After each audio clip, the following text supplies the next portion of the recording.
이제 미스터 마켓도 한번 가보겠습니다. 네. 자, 중국과 한국 관계 얘기입니다. 헤드라인을 주세요. 이런 뉴스는 잘 안 드려야 되는데 중국 시장에서 작아지는 한국 중 수입액 비중 6%대로 밀렸다. 근데 이게 중국이 전 세계에서 가장 수입을 많이 하는 나라 이렇게 알고 계시죠? 중국이 네. 전 세계에서 수입을 제일 많이 네. 한다고요? 미국 아니에요? EU가 1등이고 단일 경제권 어. EU 1등, 미국 2등, 중국이 3등이더라고. 수입 기준으로. 수입 기준으로 네. 보면. 근데 이제 이 한국무역협회가 오늘 낸 자료를 보니까 차트를 이제 보여드릴 텐데 중국의 전체 수입에서 한국으로부터 수입 비중이 6.3%가 됐는데 이게 작년에 7.4에서 1.1%포인트가 변다. 차트 한번 봐주세요. 네. 근데 이게 충격적인 게 92년도 한중수교 이듬해 93년도에 5.2% 이후에 30년 만에 가장 낮은. 근데 30년 만에 가장 낮은 게 아니라 계속 떨어졌대. 계속. 언제부터 떨어지는 거야 이게? 93년부터 94년부터 계속 떨어진다. 아니 그러다 중간에 좀 많이 올라갔겠죠 우리. 아니 살짝 그런 건 있는데 저희 차트를 한번 보세요. 중국 수입 중 한국 비중 추인데 네. 그냥 어떻게 보면 2000년대 들어와서는 그냥 쭉 유지를 하고 있다가 네. 2000년대 2010한 10년 뭐 사드 그 무렵부터 계속 반등 없이 떨어진다. 아 그러네. 그렇죠? 근데 어쨌든 92년도에 우리가 수교한 해에 3.4%였고 그 다음에 5.2%인데 93년 이후로는 가장 낮다. 예, 우리나라가 5%대. 네네네. 아 6.3%. 네. 근데 이게 왜 이런 얘기를 하냐면 2022년도에도 대만에 이어서 2위였어요. 근데 작년에 보니까 대만이 1등인데 7.8%예요. 미국은 6.5% 그리고 한국이 3위인데 다시 원차트 보여주시면 일본하고 별 차이가 없어요. 그렇죠? 그러네요.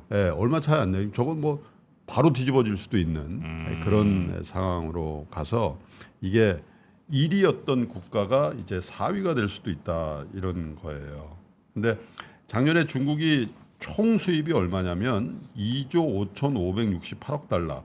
우리 돈으로 하면 3,400조 정도 돼요. 근데 이게 5.5%가 감소를 한 거예요. 네네. 전체 수입액이. 예. 그런데 문제는 5.5% 줄었으니까 한국도 5.5% 줄으면 그냥 평타 치는 건데 어떻게 됐냐면 18.7%가 줄었어요. 작년에. 한국과 훨씬 많이 줄었네요. 네, 그리고 대만도 15.4%가 줄었고 근데 미국은 6.8%. 이것도 아이러니하죠. 미국이 계속 미국이 중국의 반도체 뭐 굴기 이거 하고 2차 전지 뭐 그거 안 한다고 그러고 그런데 미국은 그 평균밖에 안 준 거예요, 거의. 예. 일본 12.9%. 그러니까 제가 보니까 한국, 대만이 많이 줄었는데도 이제 대만은 1등인데 반도체 때문에 그런 거예요. 그렇죠. 예. 그래서 한국 전체 중국 수출의 3분의 1 이상이 반도체거든요. 반도체 가격이 하락하니까 대만도 반도체가 많겠죠, 네네네. 당연히. 그렇게 되어 있는데 어쨌든 한국의 입지가 굉장히 줄어들고 있다 이런 거예요. 2013년부터 2019년까지 7년 연속 한국이 최대 수입국이었어요. 2019년까지는. 근데 두 가지를 봅니다. 하나는 구조적인 걸 보는데 중국 제조 2025로 상징되는 중국의 급속한 산업 경쟁력의 강화. 이것 자체가 한국의 중간재 혹은 완제품을 밀어낸다는 거죠. 네, 왜? 예. 자체적으로 경쟁력. 그 예를 들면 아까 한국 그 갤럭시 얘기했잖아요. 예. 제가 2013년인가 14년인가 저 상해 출장을 갔는데 네. 여전히 그 저 폰 판매 부스의 가장 하이라이트에는 삼성폰이었거든요. 예를 들면 다른 것들은 그냥 쇼케이스 밑에 있는데 삼성권이 이렇게 빙빙 돌아가고 있더라고. 그래서 그때 상해에 있는 중국 대학생들하고 미팅이 있었는데 네. 폰 좀 보자 그랬더니 완전 저가 이 중국 폰을 쓰고 있더라고요. 그래서 야, 너 그 취직해서 돈 많이 벌면 삼성 거 쓸 거냐 그랬대. 그때 그 친구들이 뭐라 하냐면 아니요, 꼭 그럴 것 같지는 않아요. 이런 얘기를 하더라고.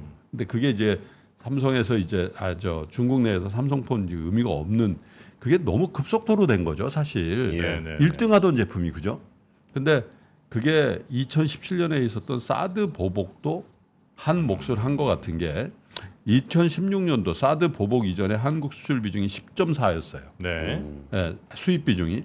근데 2017년도에 9.9, 2018년도에 9.7, 2019년도 8.4, 2020년 8.4, 2021년 8.0. 그때부터 지속적으로 빠져서 2022년 7.4 그리고 작년에 결국 6.3이 돼 버렸어요. 예, 그러니까 사드 물론 이제 사드만 가지고 뭐 해설할 수는 없는데 어쨌든 제조업의 강화와 더불어서 한국과의 관계의 악화 이게 이제 어떻게 보면 중첩이 되면서 한국의 수입 비중이 이렇게 많이 떨어졌다.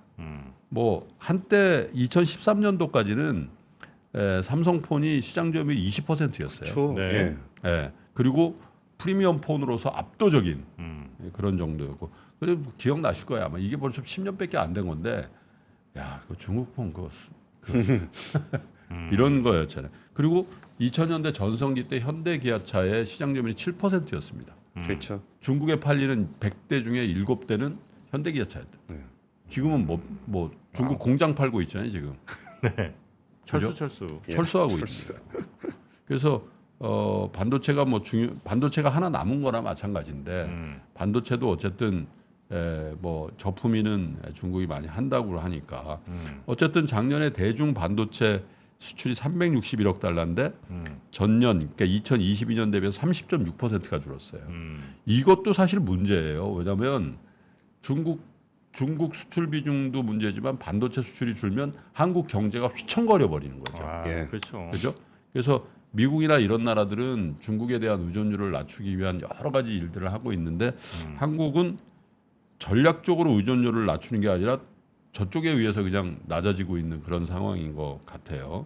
그래서 전반적으로 이걸 어떻게 타개할 건지가 이제 화두인데 미중 관계에서도 미국이 저렇게 하는 이유가 이거 그냥 놔두면 소비재라든지 이런 완제품 시장에서 중국에 대한 의존도 때문에 예. 미국 경제 운용에도 굉장히 큰 짐이 될 수 있다. 네. 그런 거 아니에요. 근데 어쨌든 우리나라는 그럼에도 불구하고 뭐 유럽이라든지 또 아세안 국가라든지 남미라든지 아프리카, 중동 이런 쪽으로 무던히도 기업들이 애를 써가지고 예. 그나마 중국에서 이렇게 많이 줄어도 수출이 느는 그런 성과를 내고 있다라는 건 굉장히 의미 있는 것 같은데 한 가지 이제 변수가 아까 올 11월 얘기를 드렸는데 최근에 그 월스트리트에서 보도를 한 걸 보면 트럼프 캠프의 유력자를 인용해서 어떤 얘기가 나오냐면 대통령이 당선이 되면 모든 중국산 수입품에 일률적으로 60% 관세를 부과하는 방안을 참모들과 논의해 왔다 이거예요. 논의해 왔어. 네, 60%. 근데 왜 이렇게 되면 이게 선거에 유리하다는 거예요. 왜냐하면 트럼프는 뭐라고 하냐면 야 중국 내가 잡은 거야. 근데 중요한 거는요. 그때 관세를 올렸잖아요. 네. 바이든 때 내린 바가 없어요. 예. 없습니다. 예. 그냥 계속 유지되고 있어요. 예. 그 얘기는 뭐냐면 야 내가 시작한 거 니네들도 계속 하고 있잖아.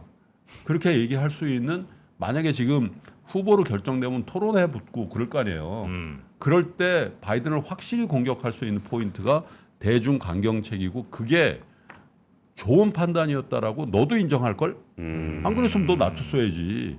이렇게 할 수 있는 공격의 포인트가 된다는 거죠. 그래서 이렇게 얘기를 해. 다른 대통령들은 중국에서 10센트도 받지 못했지만 나는 중국과 맞서서 수천억 달러 우리 국고에 넣었다. 근데 어느 정도 신뢰감이 있는 유권자 입장에서는 그렇게 얘기할 수 있겠다. 이런 거거든요. 그래서 전반적으로 보면 올해 11월 그런데 중국에 60% 하면은 한국엔 안 하냐? 네, 네. 중국만 딱 타켓으로 한 게 아니었어요 그때도. 그렇죠. 예. 그래서 한국도 피해가 그렇죠. 이 무역 국가로서의 한국의 어떻게 보면 앞날이 굉장히 큰 파고에 맞닥뜨릴 수 있다라는 거죠. 예를 들면 중국으로부터 저렇게 계속 점유율이 떨어지고 있는 상태에서 트럼프가 됐을 때 관세 장벽이 또 쓰고 근데 우리는 내수가 없잖아요. 그렇죠. 이제 그런 부분에 대해서 뭐 우리 내수는 또 알리, 테무 이런 게 또 할 일 때문이야. 장악하고 있고. 그래서 걱정스러운데 기업들은 네. 굉장히 열심히 하고 있는 걸 알고 있고요. 그래서 어쨌든 중국의 의존도라든지 이런 거를 구조적으로 많이 낮출 수밖에 없는 상황인데 우리도 더 적극적으로 그걸 빨리 당겨서 해야 되겠다는 생각이 듭니다. 네. 그 어제 저희 아콘 채널에서 그 석유화학 산업이 구조적으로 어떻게 이제 중국 시장에 갈 수 없게 됐는지에 대해서 좀 에피소드를 하나 올렸어요. 네. 지금 김프로님 말씀대로 이제 구조적으로 중국에다가 중간재를 납품하기가 되게 어려워진 상황이 됐고 말씀대로 또 이게 신사업 쪽을 한다거나 아니면 시장 다변화를 하기 위해서 뭐 중동이라든지 이런 데로 진출하거나 그런 내용들 좀 석유화학 관련한 얘기 올려놨는데 사실 석유화학이라는 산업이 좀 워낙 낯선 산업이어가지고 좀 다른 데서 보기 드문 그런 콘텐츠가 되시지 않을까 싶습니다. 네. 예. 자, 그리고 저 토요일이었죠. 우리 또 김만진 박사께서 네. 미국 채권 투자, 뭐 투자 환경이라든지 상품에 대해서 이제 얘기해 주신 게 한 20몇 분짜리 콘텐츠가 있는데 거기 반응이 아주 좋습니다. 그러니까. 예, 그래서 미국 채권 혹은 뭐 미국 채권 3% 이렇게 이제 검색하시면 바로 나오는데 우리 김한진 박사님의 아주 수준 높은 자료 그리고 아주 친절한 설명으로 미국 채권 요즘 이제 관심 있어 하시는 분들 많은데 네. 그것도 한번 좀 검색해서 보시면 좋겠다 생각이 그래요. 듭니다. 네. 자, 그러면 우리 권순우 팀장과 함께한 뉴스삼 요 정도로 마무리하고요. 우리 박병창 이사님 또 모시러 가보겠습니다. 네. 고맙습니다. 예, 감사합니다.